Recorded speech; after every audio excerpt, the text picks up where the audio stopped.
friends, welcome back to my kitchen. We're gonna have a lot of fun today because I'm gonna show you a really cool trick to something you can do with a cake. So when you cut into it, there's a surprise. So I am gonna actually create a Christmas tree inside my cake. So when you slice it open, you're gonna see tiers of a Christmas tree, okay? So what you need for this project is you need two contrasting colors of cake. I'm using gingerbread cake right here, and then I'm gonna use, but you could use chocolate or carrot cake, and then I have just some leftover white vanilla cupcakes. You could also use white cake layers. Just make sure they're different colors. So the first thing I need to do, I have 4 layers here, and I'm going to want to put them on a piece of parchment because you're gonna want to be able to pick them up easily. And stick them each on a piece of parchment paper.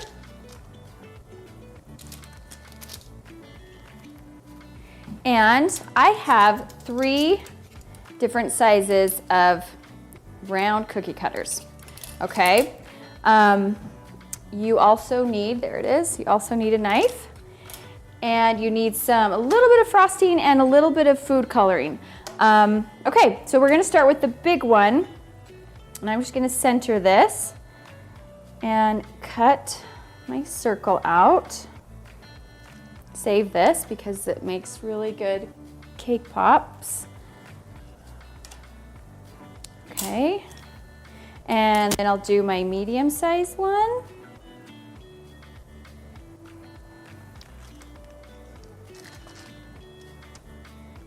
Go. And my small one.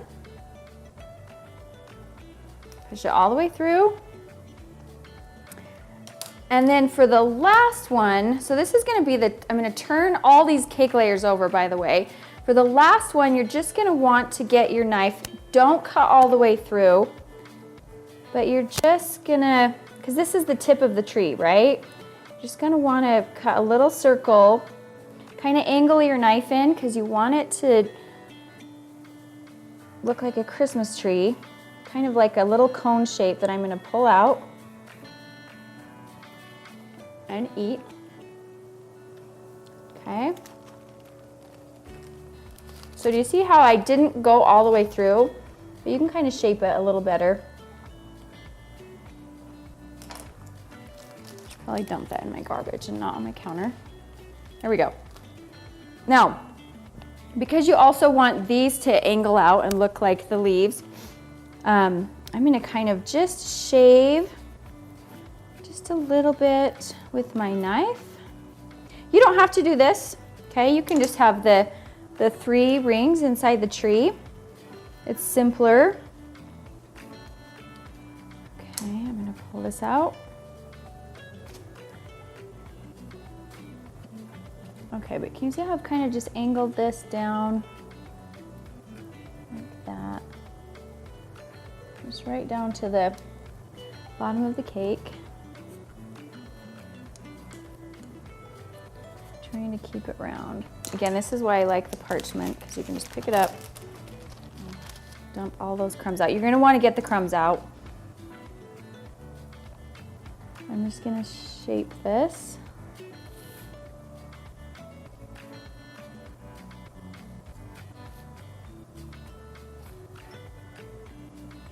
There we go. That's pretty good. Okay. Is that how I want it? Sorry, maybe a little more.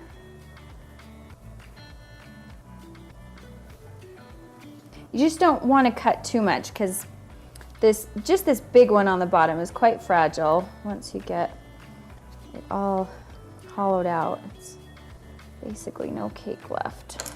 There we go. That's gonna be good.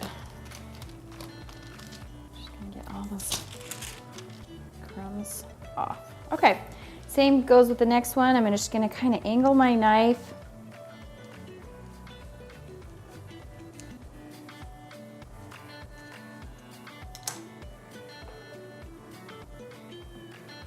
All the way down to the bottom.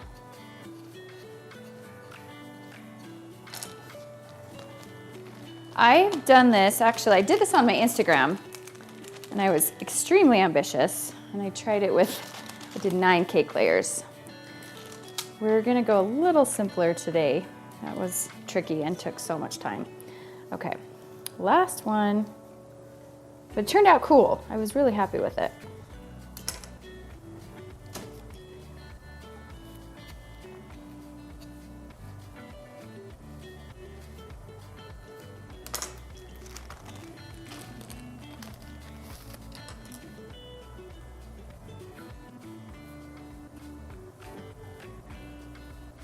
There we go. That's gonna.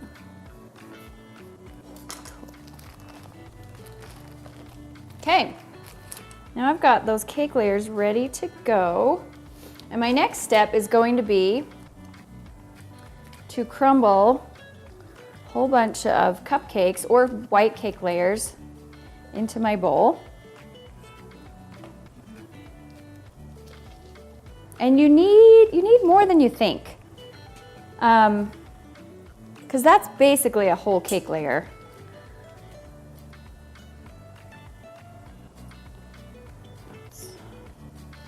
And what I'm going to do is I'm basically going to make cake pop material. And you just do that by adding a little bit of frosting. I'm going to add food color to this one because I want it to be green. But you could put your food color in the batter before you bake it and just have already pre-made green cake layers. It will keep your hands cleaner. So I'm going to make a mess here in a minute. Okay, we'll start with this and see how far it gets. So I'm going to drop a little bit of food gel. And then go easy on the frosting. You don't want too much. You just need it to hold together a little bit.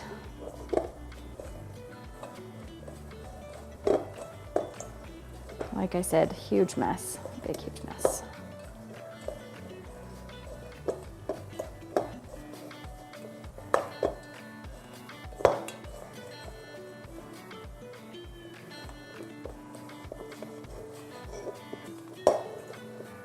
Okay, you want it to be able to hold together like, kind of like Play-Doh, I guess. When you squeeze it, that's how you know. Oh, I did have enough food gel, yay. Okay. Now, what I'm gonna do at this point, remember I have my cake layers on the parchment. I'm gonna start filling each of these cutouts. Pack it in there, but make sure you don't press so hard that you push the cake out and rip holes in it, especially this bottom layer. It's just a lot more fragile. But you want it packed in there so that when we have to flip this over when we make our cake, you want it packed tight enough that it's not gonna fall out. Push it all the way to the edges. Oh yeah, I'm definitely gonna need more.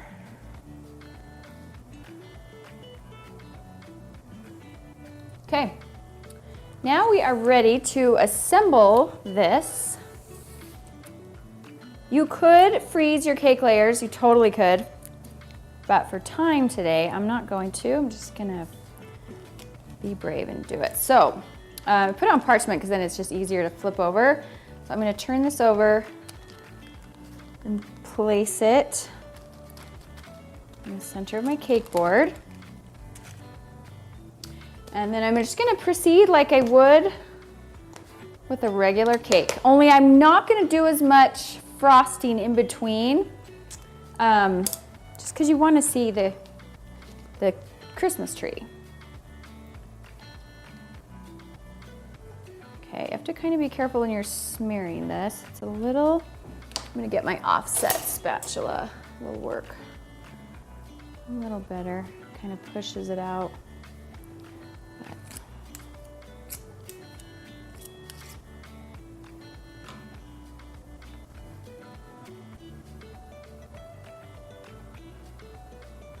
Just a thin layer of buttercream. I'm going to push it to the edge.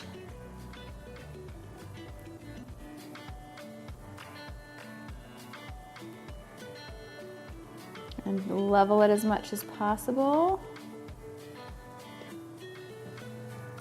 Looks pretty good. I'm gonna get my next size. This was my medium round cutter. And I'm just gonna gently place it on top. And spread more buttercream. Okay, this is not, I'm not gonna put dowels in this because that'll just mess up the design. So, but it's a pretty sturdy cake and it's short, so you're gonna be fine. You won't need it. I'm gonna smooth out the sides.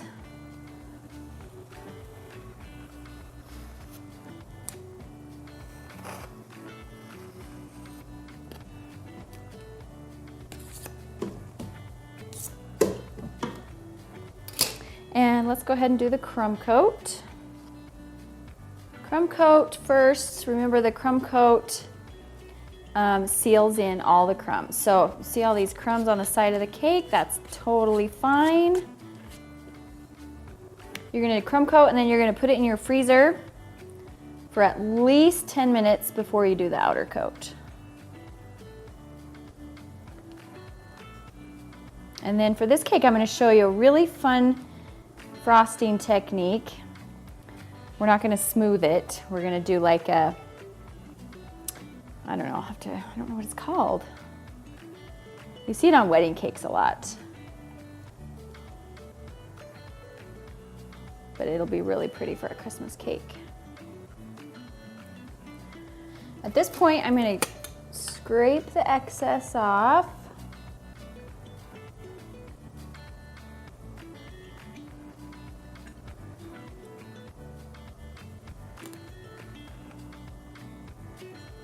All right, now that I have my crumb coat done, it's out of the freezer, I'm gonna put on the outer coat, and I'm actually gonna show you a really fun and easy way to do a different way to do an outer coat besides just the smooth texture. So I use this one for two reasons. One of two reasons usually.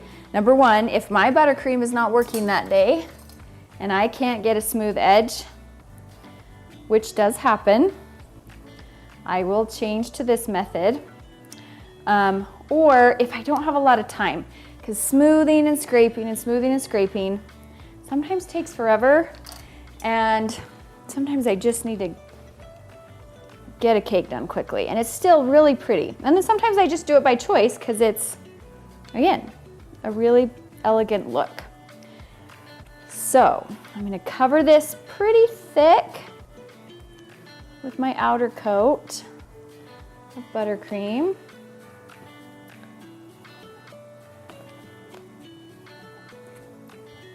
Okay, I'm gonna give it one pass with, just to make sure it's kind of lined up and there aren't any giant gaping holes in the buttercream, which there are along the bottom.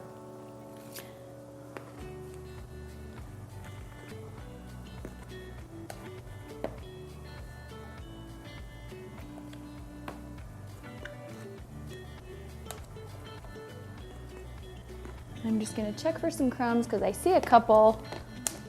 I'm gonna pull out.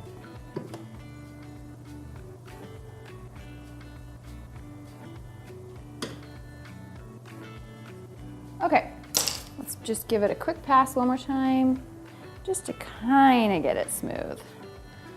But it does not have to be perfect, because here's what we're gonna do.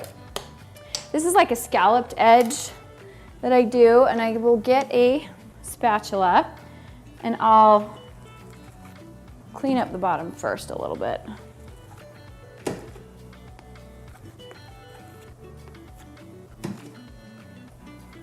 we go. Clean spatula. Sorry, just want to make sure it's clean and I don't have to mess up my scalloped edge. There we go. Okay, and I'm just going to run the knife along the bottom, keep turning, and I just spiral upwards, kind of overlapping. When you get a lot of buttercream on there, just give it a scrape. And start where you left off.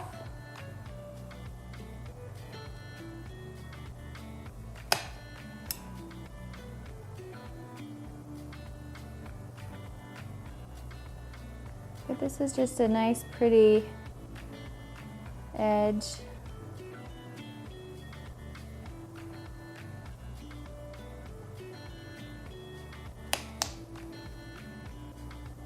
For a different look, once in a while I'll do this.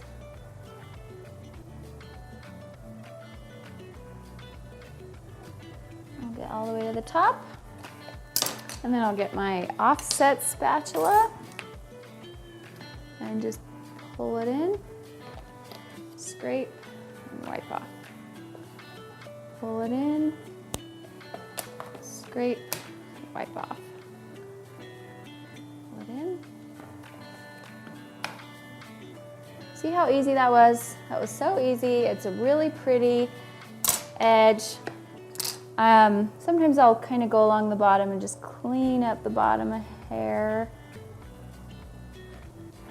So pretty. Okay, let's just dress it up with a few sprinkles.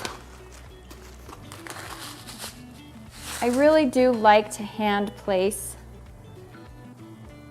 bigger sprinkles around. Okay, I'm gonna put some swirls on top, and then we're gonna do the big reveal.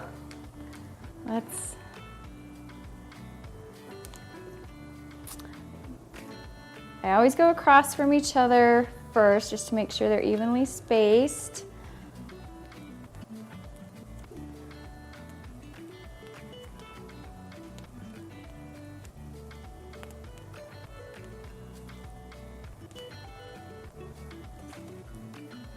Put some extra sprinkles on top.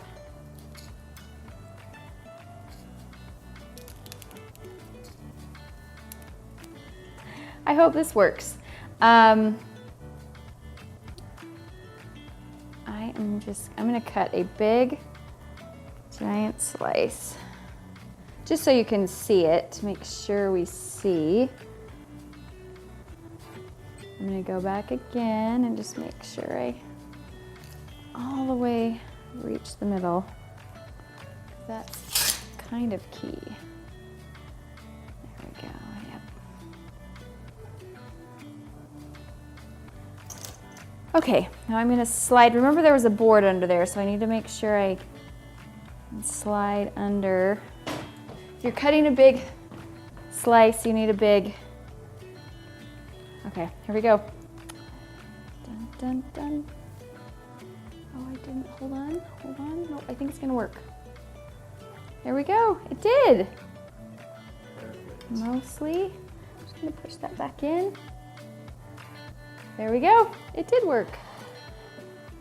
Yes. Hey, okay. Thanks for joining me today on Neurotic Mom Bakes. I hope you enjoyed this segment.